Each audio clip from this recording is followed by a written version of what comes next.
kita kepada Allah Subhanahu wa taala. Allah Subhanahu wa taala masih beri kesempatan kepada kita sehingga kita menjumpai bulan yang mulia, itu bulan Sya'ban. Para ulama katakan di antara maknanya Sya'ban itu adalah cabang-cabang kebaikan. Ulama lain mengatakan Sya'ban adalah suatu celah kebaikan yang besar. Ada mengatakan lagi kata-kata Sya'ban yang berarti yang mana Allah Subhanahu wa taala akan menghapus dosa-dosa. Ini adalah satu bulan yang mulia, yang mana dulu perpindahannya kiblat mulai dari Masjidil Aqsa kemudian dipindah ke Masjidil Haram. Nah, itu di bulan Sya'ban. Di awal-awal kiblatnya orang Islam dulu ketika zaman permulaan Islam, itu adalah pertama kali adalah Masjidil Aqsa. Itu apa? Untuk mengikram orang-orang Yahudi. Dengan harapan apa? Supaya orang-orang Yahudi ini mau beriman kepada baginda Nabi Sallallahu Alaihi Wasallam. Jadi karena mereka tetap nggak mau beriman kepada Nabi Sallallahu Alaihi Wasallam dalam jangka kurang lebih 2 tahun atau 2 tahun, maka Allah Subhanahu Wa Taala perintahkan untuk menghadap kiblat ke Masjidil Haram. Nah, perpindahan kiblat dari Masjidil Aqsa ke Masjidil Haram itu adalah bulan Sya'ban. Dan bulan Sya'ban ini adalah bulan di mana diangkatnya amal,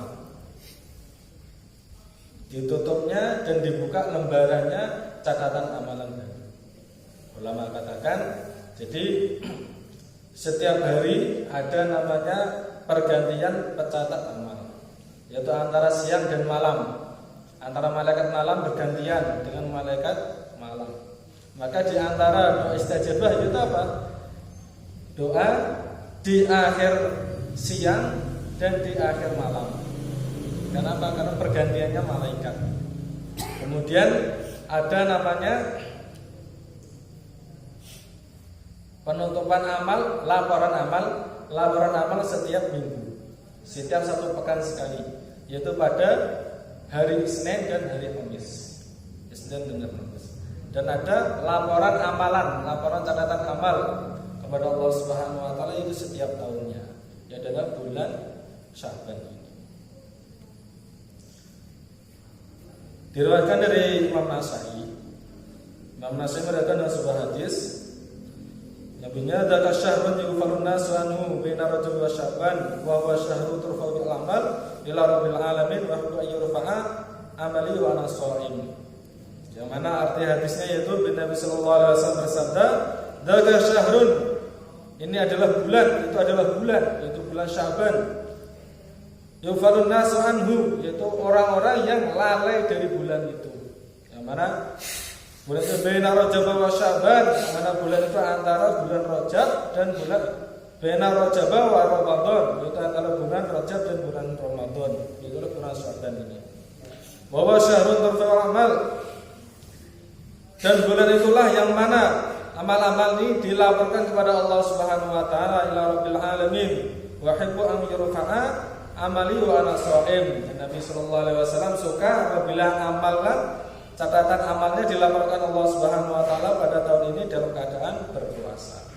Nah, di antara Nabi sallallahu alaihi wasallam puasa hampir 1 bulan full itu ada pada bulan Sya'ban. Maka dalam beberapa hukum-hukum fikih kemarin yang sudah dijelaskan mengenai puasa bulan Sya'ban.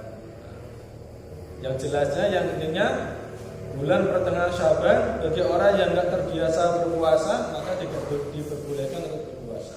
Tapi kalau orang yang sudah terbiasa, yang sudah istiqomah berpuasa setiap harinya, kemudian tatkala di pertengahan Sya'ban maka dia diperbolehkan puasa. Contohnya yang istiqomah puasa Senin Kamis, atau puasa Yaumul Bid atau Yaumus Sud, yaitu Yaumus itu akhir bulan, maka diperbolehkan juga di sini.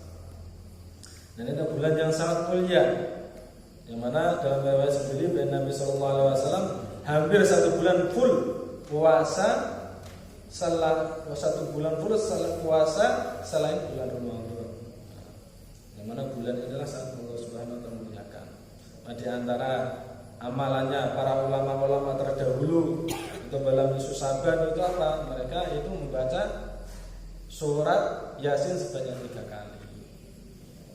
Maka dulu Syekhuna Uzairun almarhum itu pernah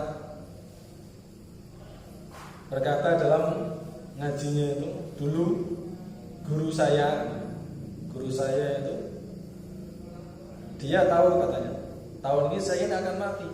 Tahun ini karena saya mati. Kenapa?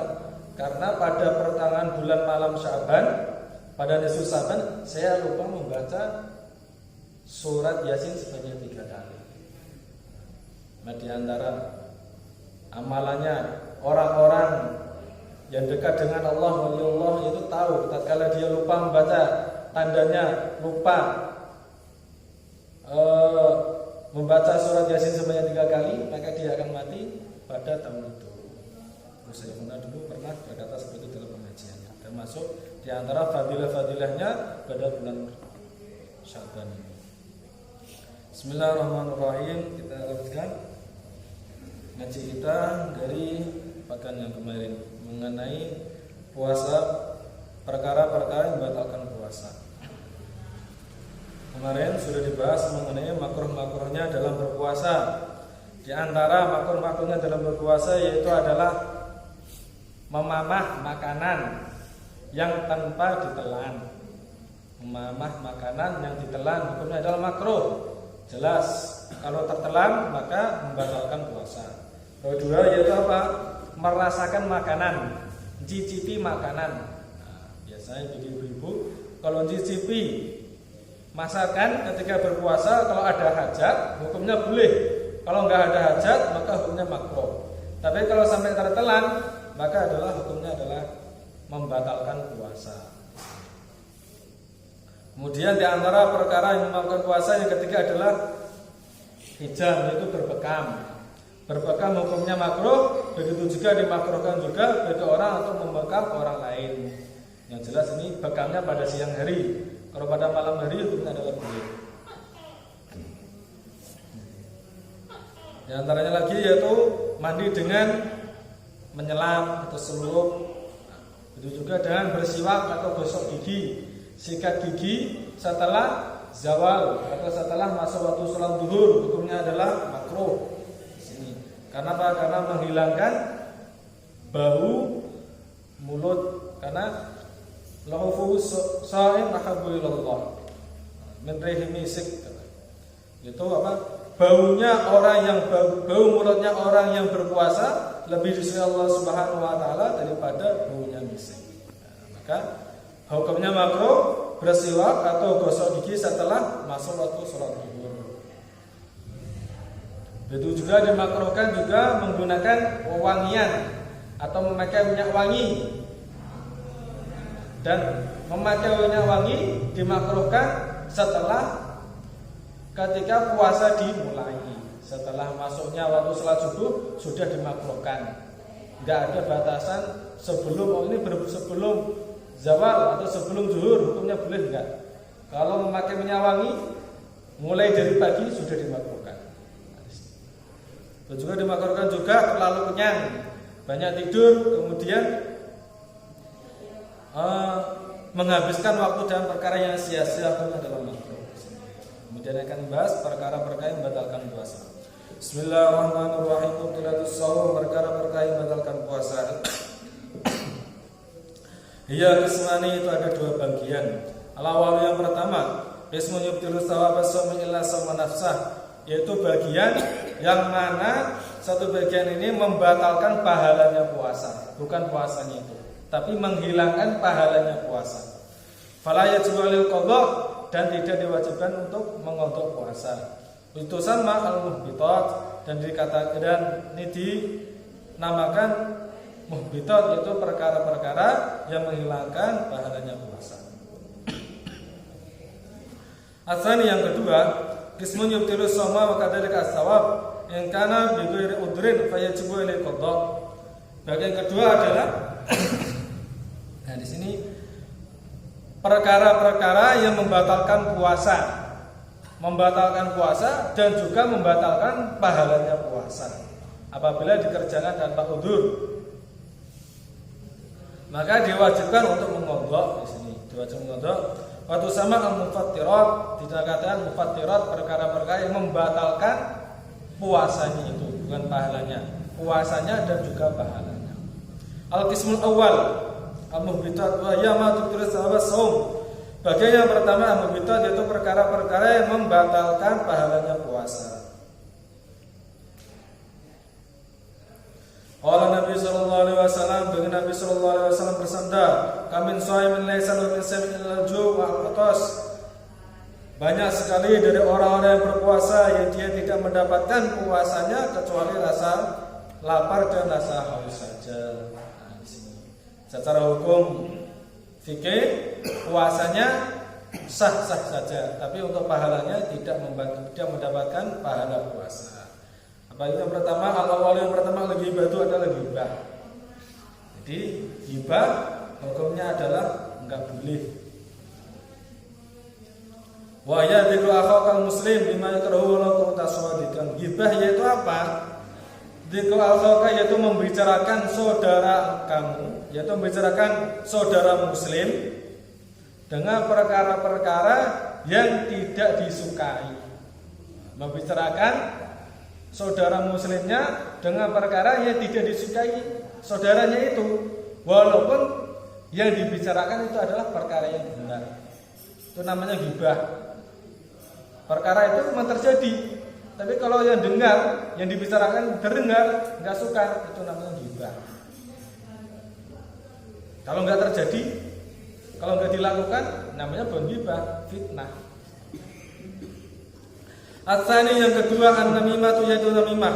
Wa yanqulu kalam bi qasdi fitnah, yaitu memindahkan kalam, yaitu menyebarluaskan pembicaraan.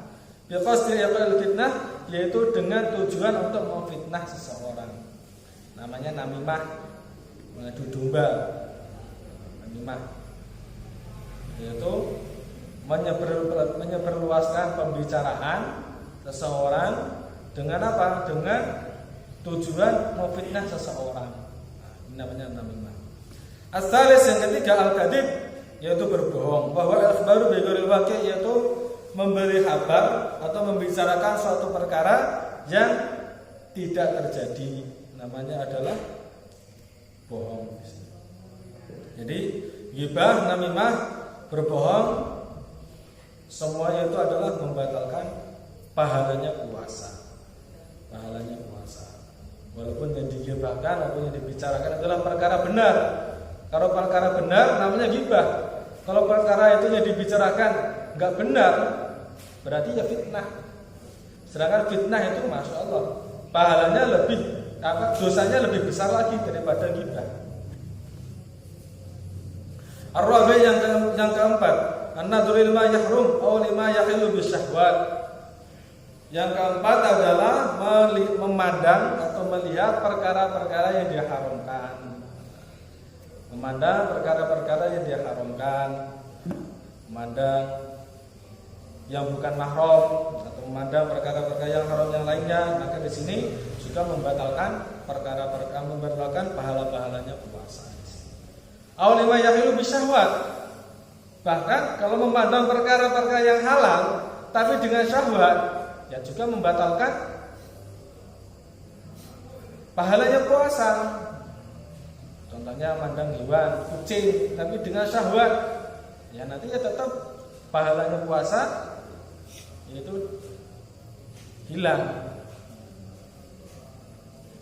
Gambarannya syahwat itu bagaimana? Ya ayat alidah bin naur, yaitu dia senang, dia bersenang-senang dengan pandangan itu. Al-khamis yang kelima al-yamin al-kadhibah, yaitu adalah sumpah yang bohong. Sumpah bohong. Nah, bersumpah tapi dia niat untuk diingkari, nanti juga membatalkan pahalanya puasa. As-sadis yang qaulu zur, yaitu perkataan bohong. Wal fusyu, perkataan yang buruk, kata-kata buruk. kata-kata cacian, makian, di sini juga tidak boleh. Wal amlu bih, juga dengan tindak-tindakan yang buruk, tindakan yang keji, yang juga membatalkan perkara-perkara pahalanya puasa. Wa fil hadis malam yada qaula zur wal amal fil falaysa lillahi hajatun fi ayyata ta'amu wa syarabah. Jadi perkara-perkara perkara-perkara yang mendatangkan dosa, perkara-perkara mendatangkan dosa. Di sini adalah semuanya adalah akan membatalkan pahalanya puasa. Pahalanya puasa. Maka dalam kitab Majarobah itu dijelaskan dengan Nabi Sallallahu Alaihi Wasallam ada orang yang belum masuk bulan Ramadan tetapi dia sudah mendapatkan pahalanya Ramadan. Ada juga orang yang belum masuk bulan Ramadan tapi dia juga sudah mendapatkan dosanya di bulan Ramadan. Itu bagi siapa? Pertama, bagi orang yang dia ingin beramal soleh kebaikan di bulan Ramadan, walaupun belum masuk bulan Ramadan, maka dia sudah mendapatkan pahalanya bulan Ramadan. Orang sekarang dia niat, nanti kalau saya sudah masuk bulan Ramadan, saya niat akan menghatamkan Al-Quran sebanyak 3 kali. Jadi setiap hari saya harus baca 3 juz. Maka sebelum masuk bulan Ramadan, dia sudah mendapatkan pahalanya baca Al-Quran setiap harinya 3 juz. Tapi naudzubillah, kalau orang ini sudah ada niatan buruk untuk mengerjakan suatu kemaksiatan atau kejahatan di bulan Ramadan, maka walaupun belum masuk bulan Ramadan, maka dia sudah mendapatkan dosanya. Karena agung dan mulianya bulan Ramadan. Al-Qihusani bagian yang kedua, al-mufattirat, yaitu perkara-perkara yang membatalkan puasanya dan pahala puasa. Wa ya ma yubtil asal saumi, yaitu perkara-perkara yang membatalkan aslinya puasa. Samaniyatun, yaitu ada 8. Al-mufattirat awal, perkara yang membatalkan puasanya, bagian yang pertama ar-riddah, itu adalah riddah, yaitu murtad. Orang yang murtad di pertengahan bulan puasa atau di pertengahan dia puasa, nanti adalah puasanya batal. Wa yaqtul Islam bi niyatin aw qaulin aw fi'lin walau kana riddatu lahdatan wahidatan. Sekarang murtad itu apa? Wa yaqtul Islam, yaitu keluar dari Islam atau memutus Islam. Bi niyatin, walaupun dalam hati. Dalam hati, kalau dia ada niatan untuk keluar dari Islam, kalau dalam pandangan Allah ini sudah bukan orang Islam. Jadi kalau secara syariat, kalau selagi dia tidak melafadzkan kita sama orang Islam, berarti masih dikatakan orang Islam. Tapi kalau dalam hati, urusannya dengan Allah. Biniyatin, walau pertama dengan niat, qaulin, atau dalam perkataan, jelas perkataan.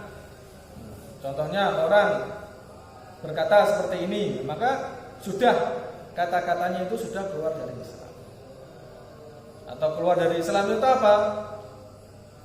Merendahkan atau membuat bahan guyonan nama-nama Allah, kekasih-kekasih Allah, atau perkara-perkara yang ada kaitannya dengan agama. Contohnya merendahkan dengan nama Nabi Musa itu ya preman. Karena dalam satu riwayat Nabi Musa itu terlalu hebatnya itu, mukul satu orang, sekali pukul itu langsung mati. Dalam Al-Quran seperti itu. Kalau orang mengatakan berarti Nabi Musa hebat, berarti preman. Kalau orang mengatakan Nabi Musa preman dengan istihza, maka dia sudah murtad.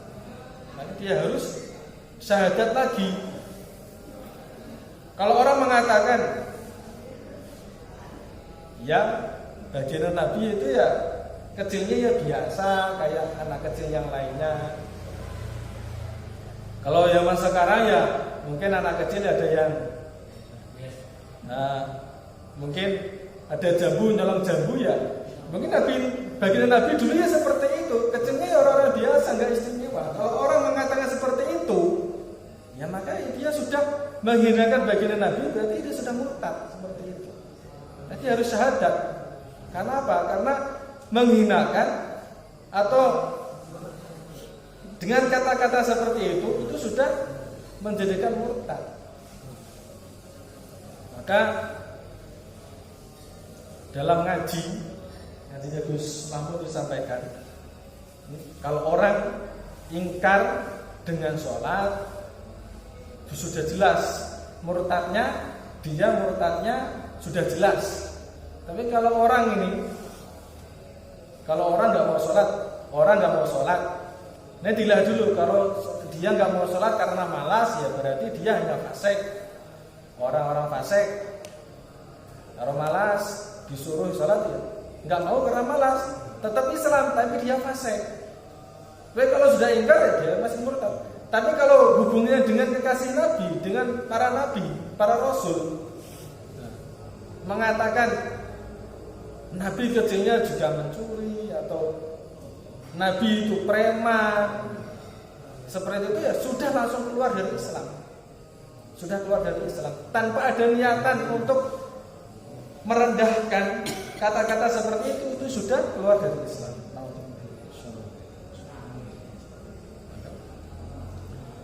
Ar-riddatu yaitu murtad.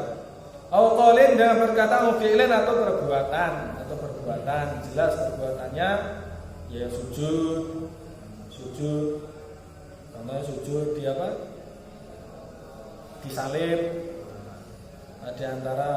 Di antaranya maka ulama-ulama mengenai fi'lin atau riddah dan fi'lin, maka ada dikatakan bagaimana nanti hukumnya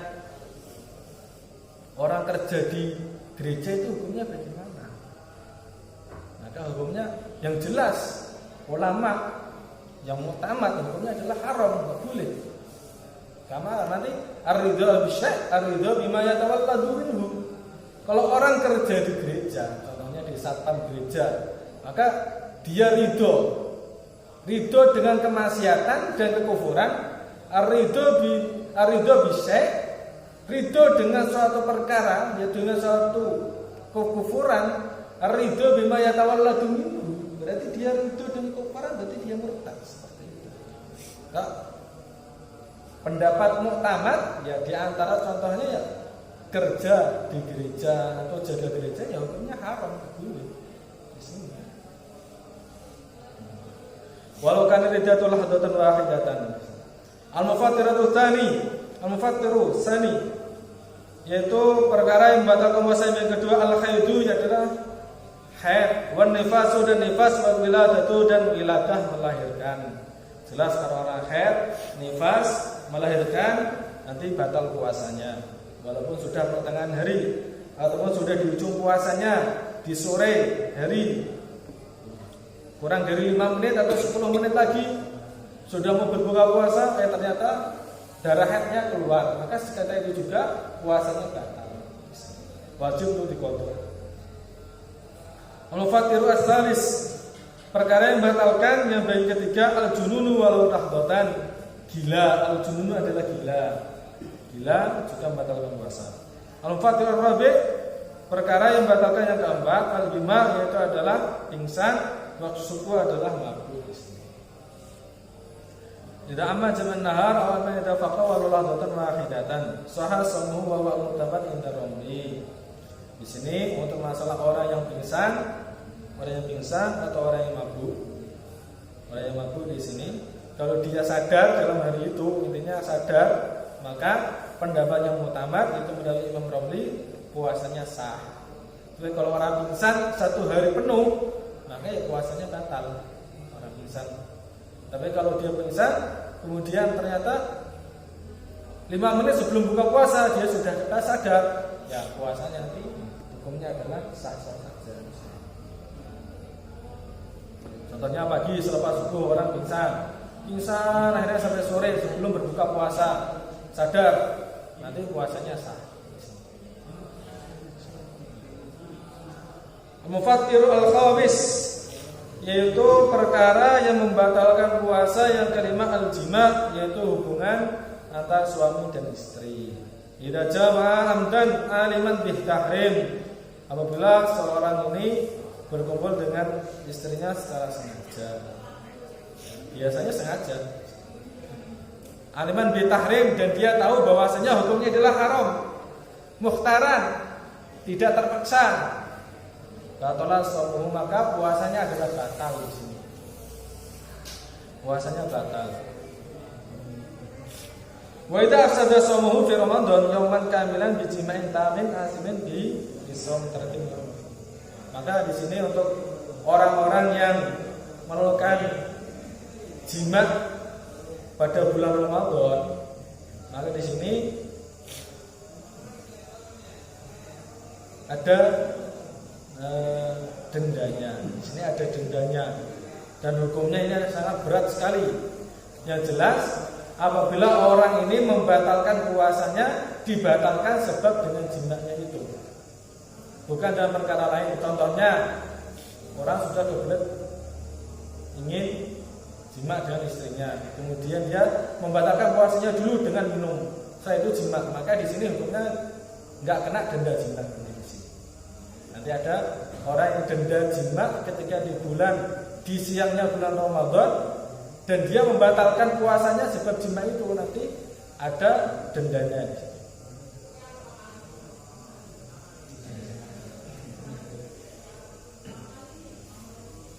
Sampai sini ada tanyakan mungkin? Ini berapa tak?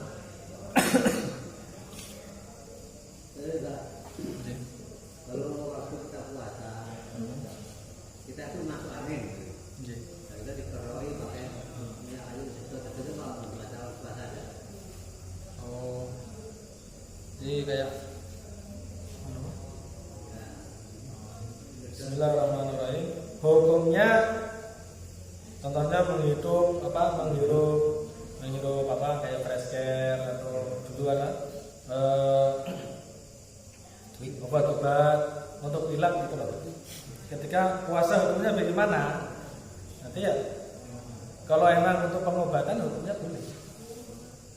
Nah, itu kan untuk pengobatan boleh. Begitu juga suntik dalam ketika berpuasa itu hukumnya adalah boleh. Suntik, kemudian tetes mata itu hukumnya boleh. Kita tanya lagi, tidak membatalkan puasa itu. Masalah mengambil barang masjid yang sudah bekas itu gimana? Tidak pakai lagi. Mengenai barang-barang masjid yang sudah bekas, maka di sini maka seorang takmir masjid, maka dia harus tahu betul mengenai masalah barang wakaf dengan hanya barang hibah. Barang hibah itu orang, nah saya hibahkan untuk masjid, yang ini digunakan untuk masjid itu nggak apa-apa. Nanti kalau barang wakaf itu adalah pada hakikatnya adalah milik Allah. Dan barang wakaf itu tidak diperbolehkan kecuali untuk diwakafkan itu. Contohnya wakaf rehal atau meja lipat untuk masjid. Maka rehal ini hanya diperuntukkan ketika dalam masjid saja, tidak boleh di luar masjid. Atau punya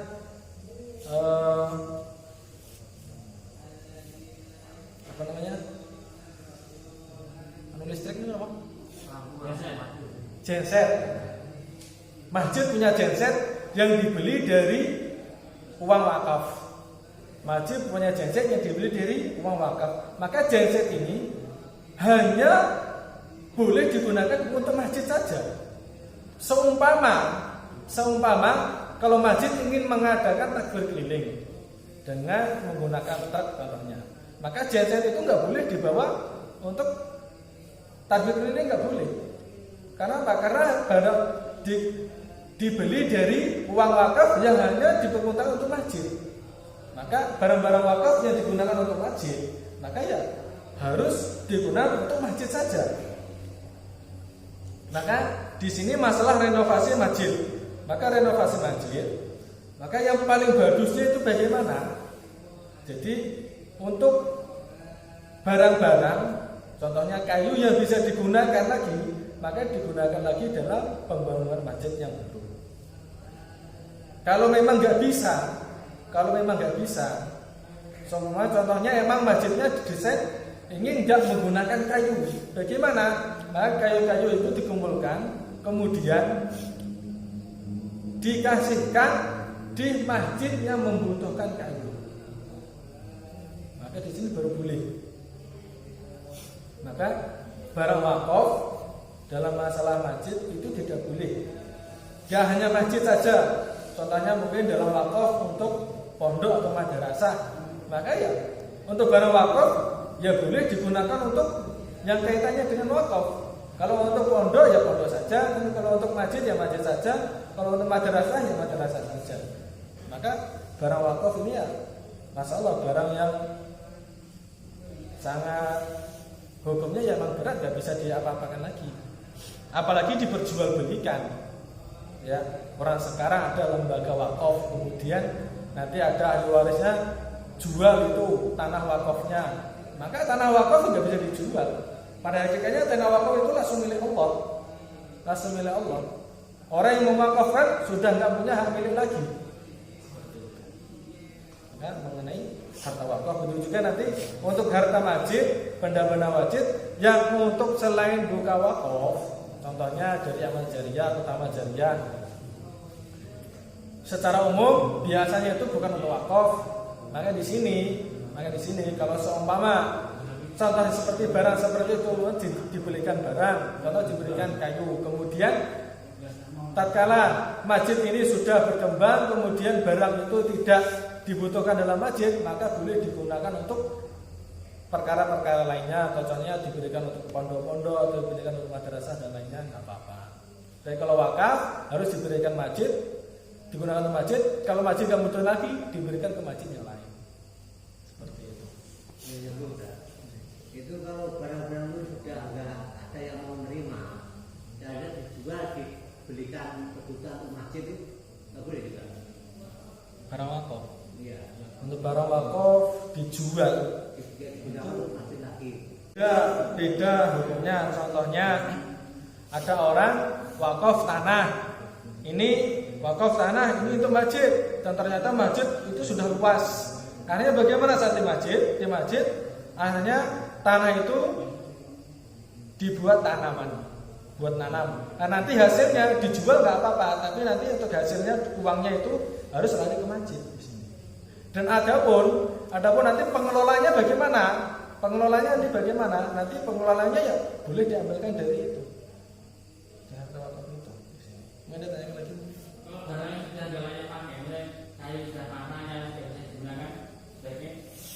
Kalau memang kayu tidak digunakan, maka alangkah baiknya itu sebagai timbunan nanti. Biasanya kan masjid ingin ditinggikan, biasanya kan diperlukan untuk apa? Biasanya beli tanah lagi untuk tinggikan. Nah, maka kalau memang nggak diperlukan lagi, kan sudah buat timbunan itu masjid itu. Jangan sampai dibuang, nggak boleh. Dan kasihan juga bagi orang-orang yang sudah wakaf. Maka termasuk di antara etika dalam membangun masjid, maka dari pihak pengurusan masjid, maka dia harus mempertimbangkan betul benda-benda yang dulu sudah diwakafkan atau dihibahkan untuk masjid. Jangan sampai barang itu dibuang, sehingga orang yang hibah atau yang wakaf itu tidak mendapatkan pahalanya lagi. Maka di masjid harus pandai-pandai betul bagaimana orang yang dulu itu wakaf atau hibah sampai sekarang juga mendapatkan pahalanya. Maka di antara salah satu caranya supaya bagaimana, yaitu supaya buat tambah-tambahan urutan itu. Mana ada yang lagi? Kalau kita itu pinjam buku atau Quran juga pulang ke punya masjid itu. Nah, begitu juga dengan contoh sebenarnya apa saja Al-Quran, barang wakaf, baik dia bentuknya Al-Quran atau Yasin tahlil, kalau memang diwakafkan untuk masjid, ya untuk masjid saja. Kalau dibawa pulang atau bawa untuk majelis takliman, majelis yasinan, ya hukumnya nggak boleh. Hukumnya nggak boleh. Kalau barang wakaf seperti itu, kalau untuk masjid, ya digunakan dalam masjid saja. Kalau di luar masjid, hukumnya haram. Seperti itu.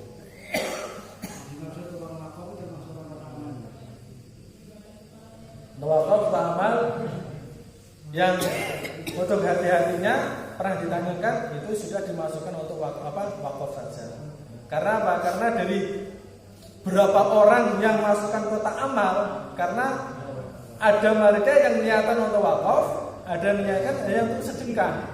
Jadi uang itu seperti itu bercampur, maka diwakafkan untuk wakaf saja. Untuk hati-hatinya ya kita itu sebagai wakaf saja.